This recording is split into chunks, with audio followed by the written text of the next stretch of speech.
back to another one of your flip lectures. In today's lecture, we're going to be discussing the U.S.'s involvement in the Vietnam War from 1964 to 1973.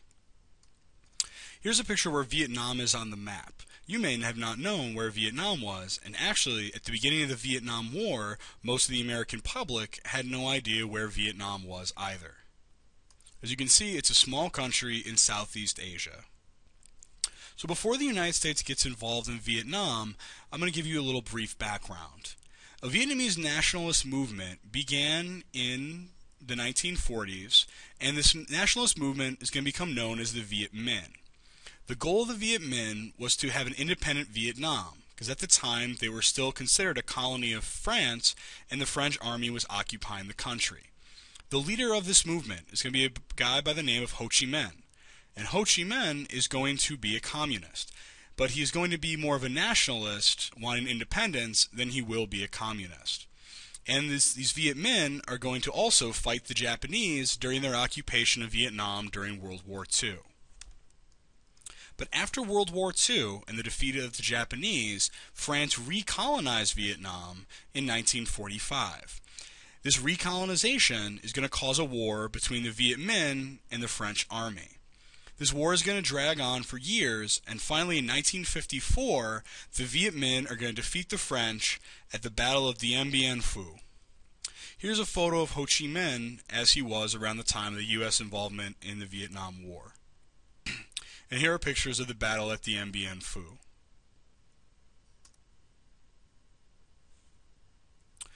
So where does the United States get involved in Vietnam? It's actually going to start in 1945, when Ho Chi Minh is going to have a declaration of independence very similar to the United States' Declaration of Independence, in which he was going to say that Vietnam is its own country. The United States also wanted Vietnam to gain its independence. A big push for the United States right after the war was that European countries give up all of their colonies. But at the same time, because of the Cold War, the United States did not want the independent Vietnam to be a communist country. And so the United States is going to support the French in their war against the Viet Minh. Even though they basically respected Ho Chi Minh's desire to have an independent Vietnam, they were not willing to allow communism to spread into the country. All of this is going to be known as domino theory, where the United States is going to believe that if Vietnam fell to communism, all of the other countries of Southeast Asia would also become communist. Basically like when you tip one domino that stood up and all the other dominoes fall down. Here's a good visual representation of what is meant by domino theory. As you can see on the right, there's a Viet Cong fighter who's going to be one of the people fighting in the Vietnam War, trying to push over Vietnam for communism. And you see the list of a bunch of other countries that the United States was afraid would also fall to communism. So after the end of the French-Viet Minh War, the two groups signed an agreement, and they were known as the Geneva Accords. Basically, they agreed to end the war and divide the country between North and South until elections in 1956. The North is going to be communist, and the South is going to be a democracy, though not really a very fair democracy, that is going to be propped up by France and the United States. So these elections are sent to happen to have one united Vietnam, but South Vietnam is going to refuse to hold the elections. The leader of South Vietnam, a guy by the name of Ngo Dinh Diem, is going to believe that the elections won't be fair because he is an anti-communist and he believes that the communists will win. So South Vietnam and the United States are unwilling to allow for Vietnam to become communist, and so a civil war is going to begin with the United States giving their support to South Vietnam. Here's a picture of the division of Vietnam. Remember, North Vietnam is going to be communist and South Vietnam is not. Here's a picture of South Vietnam's leader, Ngo Dinh Diem. But Diem was a really unpopular leader. He was considered widely corrupt because he was, and also as a Catholic in Vietnam, rather than supporting religious tolerance, he's going to pass very specific laws that are going to discriminate against Buddhists. As a result, the Buddhist community in Vietnam is going to protest and riot against Diem's rule. The very famous photos of Buddhist monks burning themselves in protest came as a result of Ngo Dinh Diem's anti-Buddhist policies. So here you see the monk, and he is setting himself on fire in a very tranquil state to basically protest the persecution of Buddhists in South Vietnam. Pretty soon, Diem became so unpopular that he was overthrown and later executed in the year 1963. But without a strong leader, South Vietnam now appeared very vulnerable to either revolution or for an invasion by North Vietnam. And the United States again was not willing to let Vietnam fall to communism. So the United States is going to get fully involved in the Vietnam War. In 1964, at a place called the Gulf of Tonkin, as you can see where Robert McNamara, the Secretary of Defense, is pointing on the map, 2 United States Navy ships say that they were fired upon by North Vietnamese forces. As a result of the attack, Congress is going to pass the Gulf of Tonkin Resolution, which is going to give then-President Lyndon Baines Johnson full power to wage a war in Vietnam. This is all going to be a part of that larger strategy of containment, where the United States is not going to let communism spread into South Vietnam. So here are going to be the sides in this war. On one side, you're going to have the South Vietnamese Army and the United States Army fighting for South Vietnam. Then on the other side, you're going to have the formal North Vietnamese Army, but most of the fighting is going to be done by a group called the Viet Cong. And the Viet Cong were South Vietnamese communists who basically fought a guerrilla war against the United States in order to try to topple the government in South Vietnam and put in a communist one, in order to reunite it with North Vietnam. Here's a photo of the South Vietnamese Army. As you can see, they are outfitted with American weapons. Picture of some United States soldiers. The formal North Vietnamese Army, as you can notice, they are holding AK-47 rifles, which are weapons of the Soviet Union. So, United States and Soviet Union are both basically supplying these sides. And finally, the Viet Cong. And the Viet Cong are going to be guerrilla revolutionaries. This means they're not going to be a formal army. They're going to dress in street clothes, and they're basically going to take tactics that aren't normal army tactics in order to try to defeat the United States. When the United States went into Vietnam, the expectations were that the United States military would very quickly and easily win the Vietnam War. As Philip Caputo, one of the early soldiers in the Vietnam War, said that America seemed omnipotent then. We saw ourselves as the champions of a cause that was destined to triumph. And if you looked at the odds, the odds were very much in the United States' favor.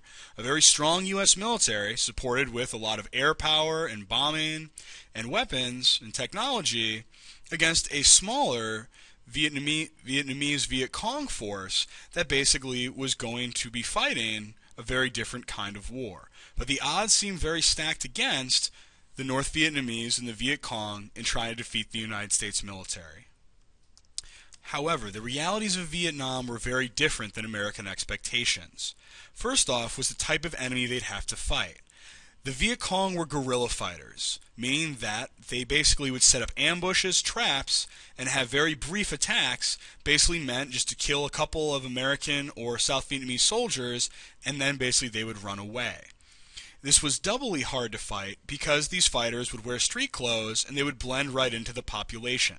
So a soldier was never sure who was a Viet Cong and who was a civilian.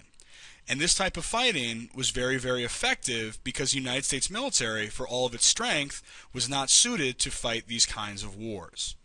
The United States had also greatly underestimated the strength and dedication of their enemy. The Viet Cong and the North Vietnamese Army were fully willing to accept large losses in this war. And the Viet Cong would also have access to military supplies that would be given to them by North Vietnam and the Soviet Union. So the United States basically faced some pretty hard realities in this Vietnam War that would make it difficult for them to win a quick and easy victory. During the early part of the Vietnam War, Ho Chi Minh was quoted as saying to the United States, "You can kill 10 of our men and we will kill 1 of yours, and in the end it will be you who tire of it." The idea that Ho Chi Minh was willing to lose a lot of soldiers in this war, and he believed that the United States didn't have the dedication in order to defeat his forces. essentially saying that the Viet Cong had more resolve than the United States citizenry and the United States Army. So in order to try to win this war, United States strategy in Vietnam is going to be very specifically tailored for that. Soldiers are going to be sent out on search and destroy missions, where a large group of soldiers would simply follow a trail and look for any enemy troops and then try to eliminate them. They weren't trying to capture territory, they were trying to find and kill enemy soldiers. There would also be massive bombing campaigns, the United States trying to use its air superiority in order to tip the tide of the war. The United States is also going to use new chemical technologies such as napalm and a chemical called Agent Orange to try to destroy the jungle and other areas that the Viet Cong and North Vietnamese army were using to basically provide them with cover and hiding spots. And so a large part of Vietnam is going to be destroyed, defoliated, which means that all of kind of the jungles and trees are going to be destroyed by these chemicals. United States soldiers, as well as Vietnamese, are also going to suffer health consequences after the war as a result of the use of these technologies. Another aspect that's going to be part of the U.S. strategy is the idea that it's going to be a limited war, meaning that the United States is not going to invade North Vietnam. They're going to only fight in South Vietnam against the Viet Cong. The reason for this is that they feared that China or the Soviet Union would get involved in this conflict if the United States came too close to their borders. Remember Korea, where China enters after the United States gets a little bit too close for comfort? The United States said we need to stay out of North Vietnam in order to prevent that from happening again. But ultimately, this is going to be a war of attrition. A war of attrition is when both sides don't try to capture territory, but just try to kill as many soldiers as possible in order to wear down their enemy. And so this led to the United States and the Viet Cong being locked in a battle with no clear battle lines, and basically what the object was simply to kill as many people as you could. The Vietnam War has a lot of perspectives on it, but a popular perspective is calling the Vietnam War a quagmire. What a quagmire is a swamp where basically the further in you go, the deeper you will sink and you will eventually become stuck. For the United States and Vietnam, this is going to be an apt metaphor, where the United States starts kind of gradually getting involved in Vietnam until they dedicate too many troops and too much attention to the point where it doesn't seem like they can win very easily, but at the same time they can't surrender or they will look weak to the rest of the world. So the United States essentially gets stuck inside this Vietnam War, and they're unable to win it, but they are also unable to end it. But as the war drags on, attitudes change. In 1965, at the start of the Vietnam War, a full 2/3 of Americans are going to support the Vietnam War. But as the number of killed and wounded in this war is going to increase, the public is going to start to question the wisdom of being in Vietnam. They are going to wonder whether or not there can be victory, and if that victory is worth the lives that are going to be lost. The President and the White House are going to keep telling the public that the Vietnam War was almost over, that there was a light at the end of the tunnel. However, as the war drags on, people are going to grow skeptical of these arguments. And it's during this time that the anti-war movement that is going to have a lot of influence in the United States is going to start to develop with early protests. So we talked about how Americans are growing a little bit skeptical of the government that keeps saying that the Vietnam War is almost over. But there's a problem with that. Vietnam is the first television war, meaning that it's the first war that people are hearing news, it's being beamed into their homes every night. And so because of that, there are all these TV images that are going to cause the public to start to seriously question whether or not the government was telling the truth about the Vietnam War. The pictures of the wounded and footage of firefights are going to basically make Americans believe that the Vietnam War is a little bit more difficult than the government seems to be saying. As a result, something develops that's known as the credibility gap, in which the United States stops believing that the government is telling the truth about the Vietnam War. And that basically President Johnson and all of the military people who are telling the American public about Vietnam no longer have any credibility. The fact that it's a television war is also going to add more people to the ranks of the anti-war movement. So this anti-war movement is going to come from a couple of places, but the biggest place it's going to come from is young people who were opposed to the draft. The draft in the United States, the Selective Service Act, means that all young men must register and can be called for military service. At this time, people were started to be drafted into the Army to fight in Vietnam. However, the law had a bunch of loopholes that you could get out of having to go fight in the Vietnam War if, say, you were a college student or if you had a specific job and a bunch of other things. And so as a result of this, communities that did not get these deferrals, these exemptions from the draft, are going to start to really oppose the war, especially low-income families and minorities who are going to be drafted in much higher numbers than their counterparts. Other people are going to simply be opposed to America's involvement in a civil war in Vietnam on the other side of the world. People who will not support containment will join this anti-war movement. And this is going to result in public protests. Some of them are going to be nonviolent, simply marches to end the war in Vietnam, but others are going to turn into riots, and you're even going to have people take very, very violent action to try to stop the Vietnam War. The Vietnam War is going to hit a serious turning point in the year 1968. This is going to be a pivotal year for the United States, but especially for the Vietnam War. And it's going to begin with the Tet Offensive. On January 30th, 1968, during the Tet holiday that was being celebrated in Vietnam, a large-scale, well-coordinated surprise attack of Viet Cong are going to attack almost every major airbase and city in South Vietnam.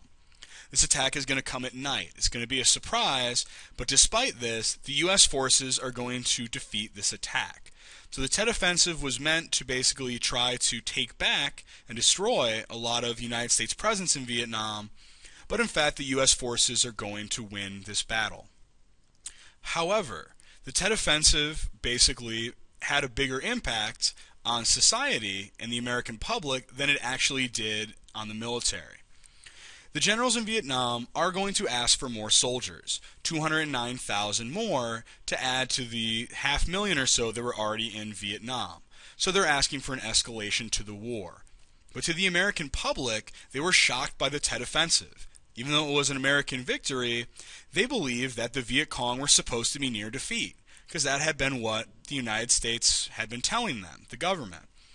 And so because of this Tet Offensive, people in the United States started to think that even though they won this Tet Offensive, that the war would never end, that it would perpetually be in stalemate because these Viet Cong would never stop fighting.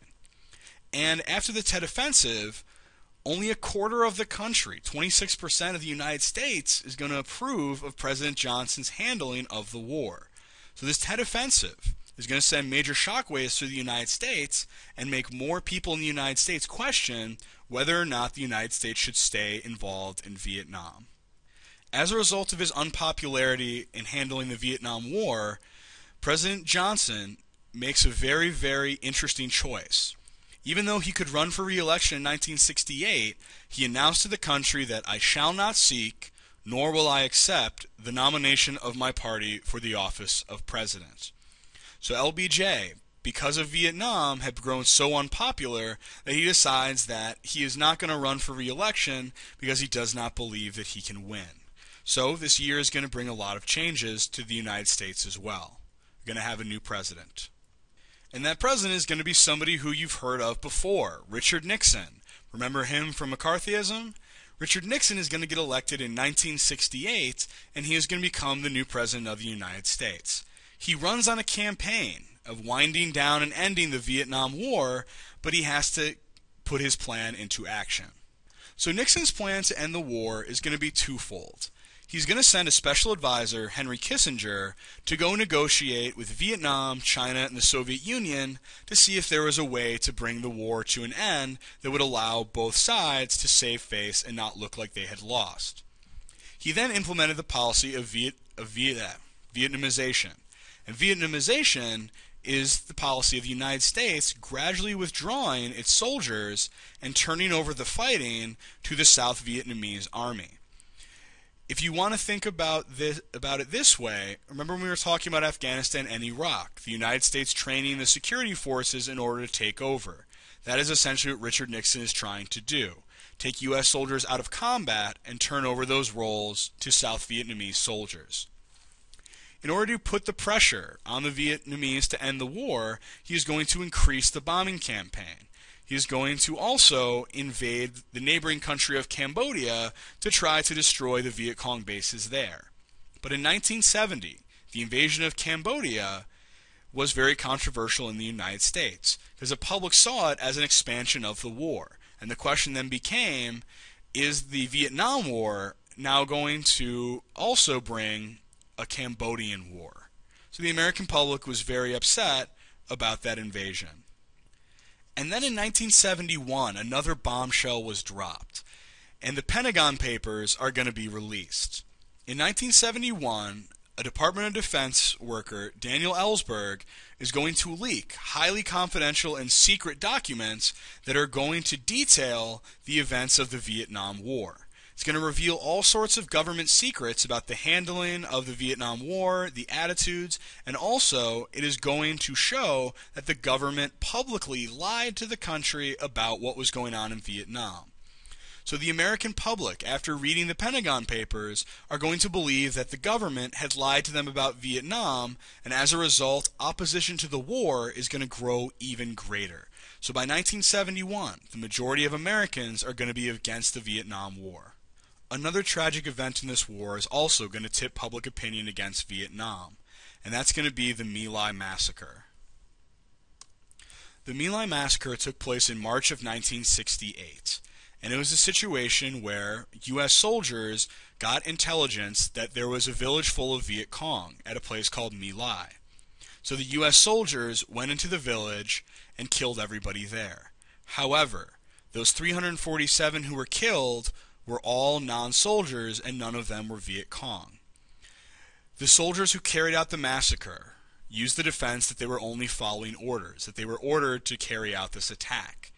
But what the American public got even more upset about after the story broke was that the Army attempted multiple times to cover up this story so that it didn't get out. When the public finally learned about the My Lai Massacre, there was an outrage, and there was a massive trial for these soldiers. And this one trial about this My Lai Massacre became a greater statement, putting the whole idea of the United States fighting in Vietnam on trial. And Lieutenant William Calley Jr. is going to be the officer who is going to be convicted during this My Lai Massacre because he was the officer in charge. So by 1972, the United States is trying to end the Vietnam War. Henry Kissinger returned from Vietnam and said that peace is at hand, that basically the war was about to end.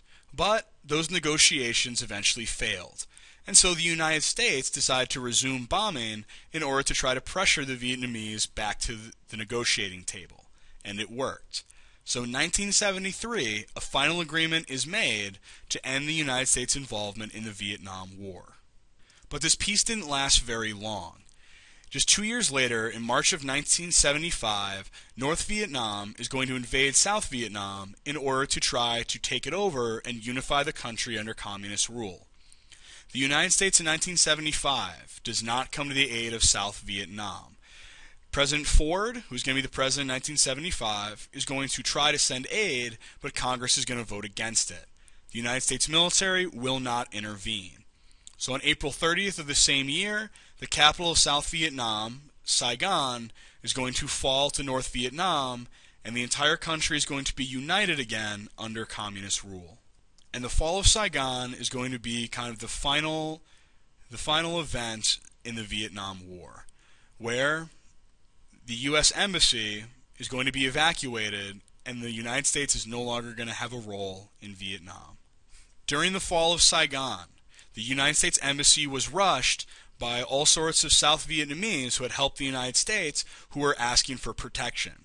They feared for themselves in a communist Vietnam, and they kept coming to the United States to ask to be evacuated. Here you see people are literally trying to climb over the wall at the embassy in order to ask for protection and evacuation. Here's another photo of that. One of the most powerful images of Vietnam is the last chopper out of Saigon, the final U.S. helicopter that is going to leave the capital before it is going to fall to communism. As you can see, people are lining up on the roof trying to get access to these helicopters to be evacuated.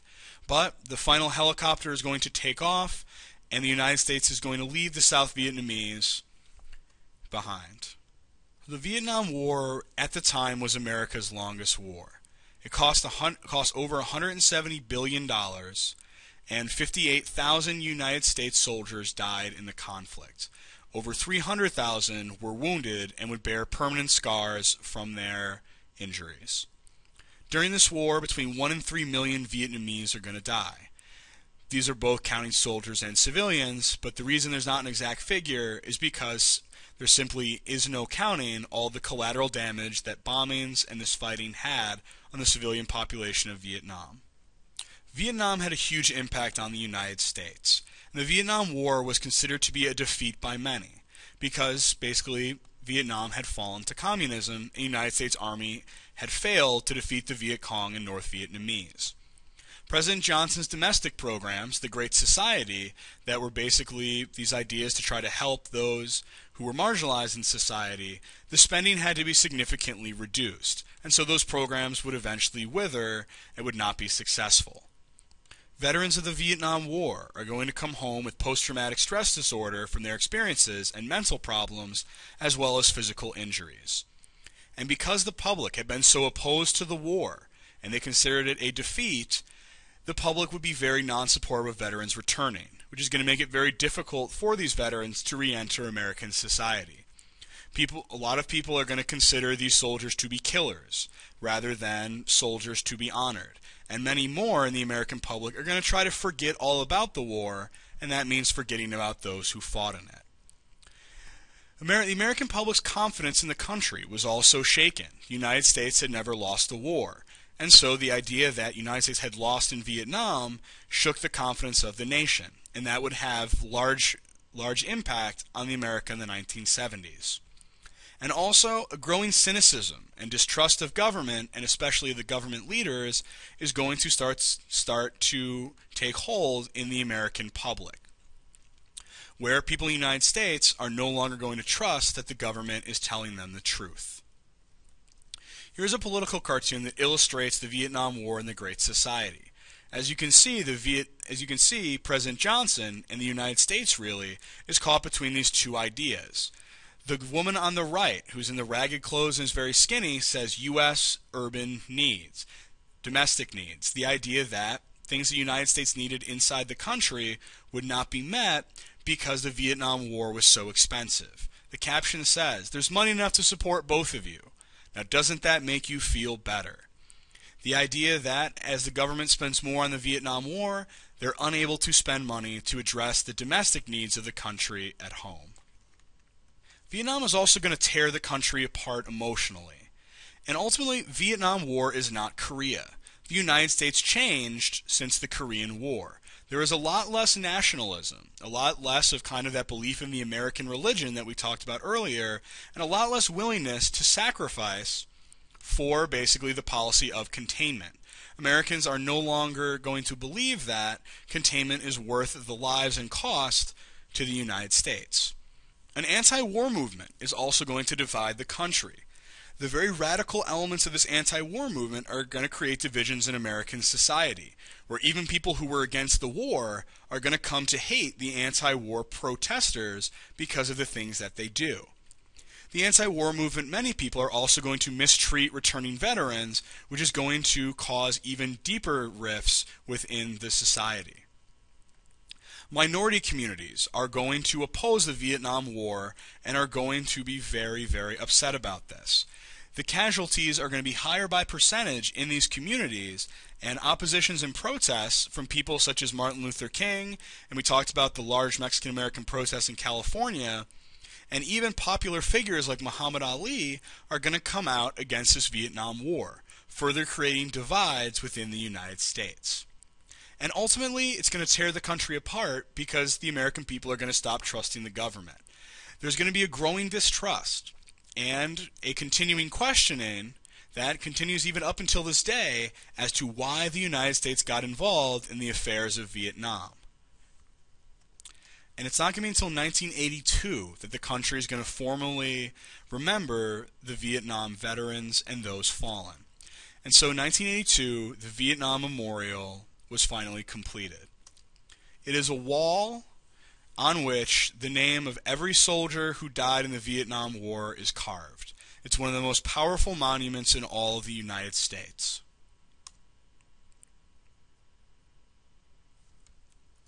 So ultimately, the Vietnam War is going to live on in the memory of the nation.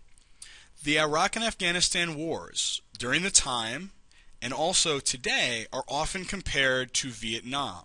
Basically, every U.S. military intervention from after the Vietnam War would be measured against this conflict. And the country is actually still divided on the Vietnam War. 40 years later, Americans still cannot agree on what they believe the Vietnam War to have meant, whether or not it was a success or a failure, and if ultimately the United States should have been involved. So the legacy of the Vietnam War is going to be far-reaching, and it's going to have some direct connections to things that we talk about in contemporary American society. But ultimately, the Vietnam War is going to represent a big transition in the United States, from this era of the 1950s into this area of turmoil and change in the 1960s and 70s. The Vietnam War is going to have far-reaching consequences that we're going to explore in a future Flip lecture.